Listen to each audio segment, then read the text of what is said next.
잉글랜드 프리미어리그 축구 선수 손흥민. 한국의 매력을 전 세계에 알리는 한국 홍보대사 위촉.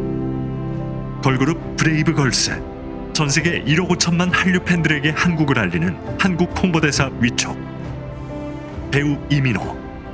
한국어, 한국 문화를 전 세계에 알리는 홍보대사 위촉.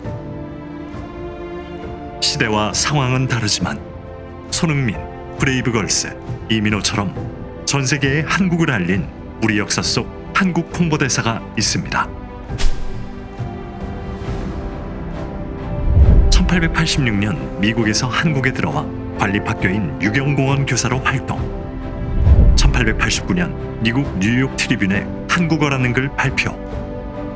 한국 역사 최초로 한글과 한국어의 우수성을 전 세계에 홍보. 1891년 한국 역사 최초로 한글 교과서인 3인 필지를 저술. 1896년 한국 역사 최초로 한글 신문인 독립신문의 창간을 돕고 영문판 편집 업무 담당. 1896년 한국 역사 최초로 아리랑을 서양식 음계로 옮겨 전 세계에 홍보. 1899년 6월 한국 역사 최초로 미국 월간지 하퍼스에 한국의 찬란한 역사와 문화유산 소개. 훈민정음, 거북선, 금속활자, 현수교, 기격진 철례, 한국의 5대 발명품 소개. 1903년 한국 역사 최초로 훈민정음 서문을 영어로 번역해서 해외 홍보. 한국어는 영어보다 대중연설 언어로 더 우수하다. 한국평론. 1905년 한국 역사 최초로 단군 시대에서 고종까지를 기술한 종합역사서 한국사 더 히스토리 오브 코리아를 저술하여 한민족의 역사 문화를 전 세계에 알렸다. 한국 역사, 문화, 예술 등에 관한 20권의 단행본과 304편의 논문 및 기고문을 발표하며 전 세계의 한국 홍보. 특히 조선의 독립을 위한 투쟁과 일본 제국주의에 의해 국제사회에 잘못 알려진 한국에 대한 왜곡된 역사와 편견을 바꾸는 데 앞장.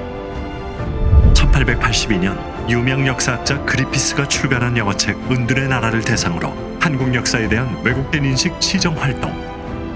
그리피스는 한 번도 조선에 와보지도 않고 일본에 머물면서 조선 관련 책을 썼다. 1885년 퍼시벌 로웰이 쓴 영어책 조선 고요한 아침의 나라. 조선은 고요한 아침의 나라가 아니다. 서광이 비치는 아름다운 아침의 나라로 지정해 줄 것을 요구.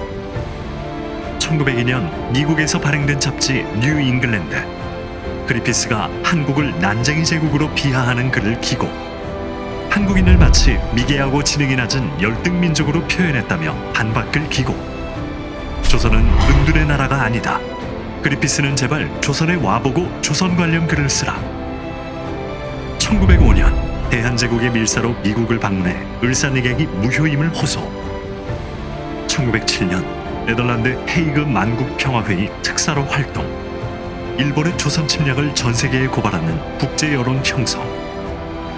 한국의 국권 회복을 위해 38년간 투쟁. 나는 죽는 날까지 한국의 독립을 위해 싸울 것이다. 1949년 이 사람의 마지막 유언. 나는 웨스트민스터 사원보다 한국 땅에 묻히길 원하노라. 한국인보다 더 한국을 위해 헌신한 이 사람의 이름 호머 헐버트. 당신이 생각하는 우리 역사 속 한국 홍보대사는 누구입니까?